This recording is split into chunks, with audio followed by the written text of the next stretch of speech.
प्रभु यीशु मसीह के मधुर और जलाली नाम में आज फिर से दिनांक 13 अक्टूबर दिन बुधवार को हम आप सबका स्वागत करते हैं। आज के दिन का विषय है विश्वास और उद्धार। इफिसियों की पत्री उसका 2 अध्याय उसके 8वें पद में पौलुस इस प्रकार से लिखता है, क्योंकि विश्वास के द्वारा अनुग्रह ही से तुम्हारा उद्धार हुआ है, और यह तुम्हारी ओर से नहीं परंतु परमेश्वर का दान है। मेरे प्रियो, मसीही जीवन की शुरुआत ही उद्धार के द्वारा होती है और सवाल ये उठता है कि हम उद्धार कैसे प्राप्त करें, और इसका उत्तर बहुत ही सरल है।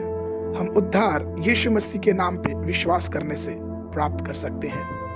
हमें विश्वास करना है, और वो विश्वास हमें देगा क्या मिलेगा उस विश्वास से।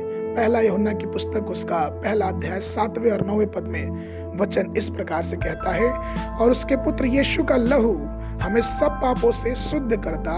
यदि हम अपने पापों को मान ले तो वह हमारे पापों को क्षमा करने और हमें सब अधर्म से शुद्ध करने में विश्वास योग्य और धर्मी है। जब हम क्रूस की तरफ देखते हैं और विश्वास से इस बात का अंगीकार करते हैं कि यीशु, मुझे यह विश्वास है कि आप मेरे लिए इस धरती पे आए, मैं इस बात का विश्वास करता हूं कि आप मेरे पापों के लिए उस क्रूस की मृत्यु को सहा, आपने अपने हाथों में अपने पांव में मेरे पाप की क्षमा के लिए कीलें ठुकवाई, आप इसलिए कुचले गए कि मेरे अधर्म उससे दूर हों, और मैं विश्वास करता हूं कि आपका लहू मुझे मेरे पापों से धोकर शुद्ध करता है।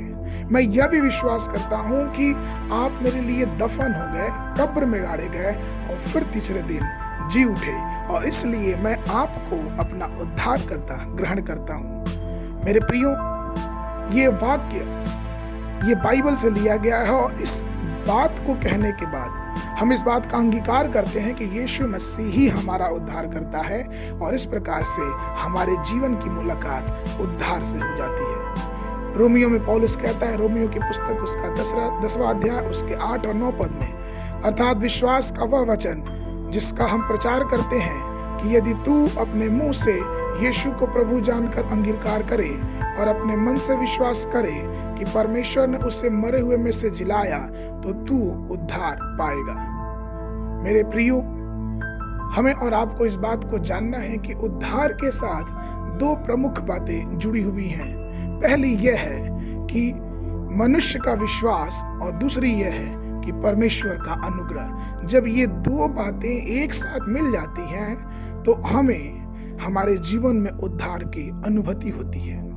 जिस प्रकार से जब बादलों को ठंडी हवाएं मिलती हैं तो एक अद्भुत रीति से बारिश होती है, उसी प्रकार से जब हमारे विश्वास में परमेश्वर का अनुग्रह की मुलाकात हो जाती है तो वह एक अनमोल उद्धार बन जाता है।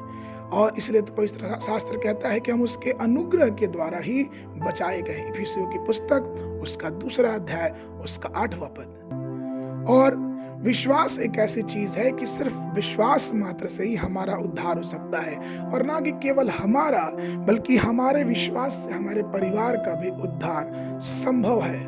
अगर हम उद्धार पा गए, हम अपने विश्वास में बने रहें, और धीरे धीरे हमारे परिवार के सदस्य भी उस उद्धार के अनुभव में आ जाएंगे। क्योंकि वचन कहता है कि तू विश्वास कर तो तू और तेरा घराना उद्धार पाएगा।